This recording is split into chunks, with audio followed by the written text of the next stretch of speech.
এটা আমি নিজেই খুব অবাক হয়েছি, আপনি ভালো প্রশ্ন করেছেন। আমি অ্যাকচুয়ালি ওই দিন যখন গ্যালারিতে গেছিলাম তখন একজন ফিনল্যান্ড থেকে একজন মহিলা ওই দিন সকালেই সে ফ্লাইটে ল্যান্ড করে এয়ারপোর্টে, ওখান থেকে স্ট্রিট মাঠে খেলা দেখতে আসছে। তো সে আমাকে খুব সুন্দর করে এসে বললো যে ভাইয়া যদি একটু ওয়াশরুমগুলো ঠিক করা যায়। আপনি হয়তো শুনে অবাকই হবেন যে স্টেডিয়াম যখন বিল্ড হয়েছিল 2007-এ, তারপরে থেকে আর বাথরুম নিয়ে কোনো রেনোভেশন হয়নি, দিস ইজ নট রাইট। তো আমি এই কারণে যাওয়ার সময় ওখানে দেখেছিলাম। সো ইন্টারেস্টিংলি ওখানে একজন আমাদের খালাম্মা, আমি যাকে ডাকি খালাম্মা, একজন ছিলেন যেনার দায়িত্ব হলো বাথরুমটাকে পরিষ্কার রাখা, উনি ছিলেন। তিনি আমাকে একটা কথা বলেছিলেন যেটা হয়তো অনেকে ভিডিওতে দেখেছেন যে ভাই আমাদের 300 টাকা করে পাই এই জিনিস পার ডে।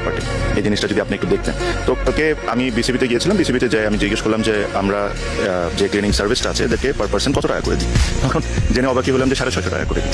তো তখন আমি জিজ্ঞেস করলাম যে 650 টাকা করে দিই, তাহলে এরা 300 টাকা কেন পাচ্ছে?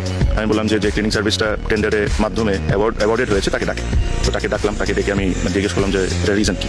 তো যে জিনিসগুলো শুনেছে এগুলো আসলে শকিং, খুবই শকিং। মানে এই জিনিসগুলো যে বিসিবিতে হয় আইডিয়া তো ছিলই, বাট এই লেভেলের হয় এতটা আইডিয়া ছিল না। মজার বিষয়টা হলো বিসিবি নিজস্ব অনেক এমপ্লয়ি আছে, অনেক ক্লিনার আছেন, বাট যখন একটা সিরিজ চলে তখন বিসিবি এরকম থার্ড পার্টির থেকে টেন্ডারের মাধ্যমে ট্রেনিং সার্ভিস থেকে এই সুযোগ সুবিধাটা নেয়।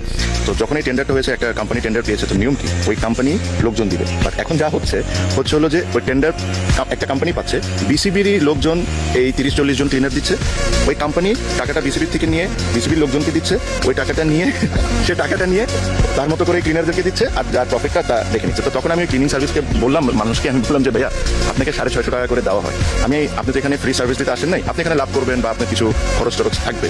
তো আমি ধরলাম যে 650 টাকা থেকে পার পার্সন 150 টাকা আপনি লাভ করতে পারেন, খরচ টরচ থাকতে পারে। বাট এই মহিলাগুলো তো 500 টাকা পেতে পারে। তো বলে যে ভাই আমি 500 টাকা করেই দিই।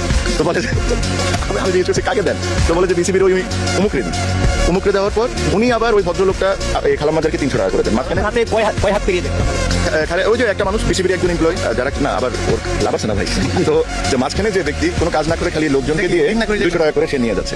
তো তাকে আমি ডেকে কালকে বললাম যে আজকে থেকে আপনি যদি চান যে আমি এই টেন্ডারকে বা এই কন্ট্রাক্টকে অনার করি, তাহলে আপনারা আজকে থেকে লোক দিবেন, যেটা আপনাদের দেওয়ার কথা। আপনারা লোক দিয়ে আপনারা এই প্রত্যেকটা ক্লিনার যে খালাম্মা থাকতে পারে, এখন অনেকেই পুরুষ মানুষও হতে পারে, এদের নিজস্ব ব্যাংক অ্যাকাউন্ট হতে হবে। এরা প্রত্যেকটা টাকা ট্রান্সফার হয়েছে এটা প্রমাণ সহ আপনি ফাইন্যান্সে সাবমিট করবেন, তারপরে আমি আপনাকে বিলটা ছাড়ব।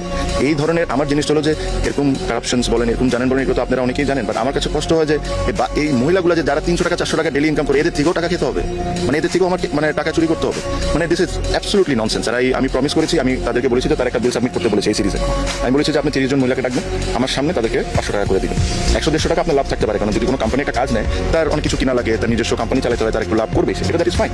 বাট যে কমিটমেন্ট আপনি মহিলাগুলোকে করেছেন ওগুলো আমার সামনে আপনি ডেকে সবার সামনে দিবেন। তারপর থেকে যদি আপনারা চান তাহলে আমি কন্ট্রাক্ট অনার করতে পারি, নাহলে ভাই আমি আপনাকে কন্ট্রাক্ট ক্যান্সেল করবো, আপনাকে ব্ল্যাক লিস্ট করে দিব যে ভবিষ্যতে কোনোদিন আপনি বিসিবিতে কাজ না করতে পারেন।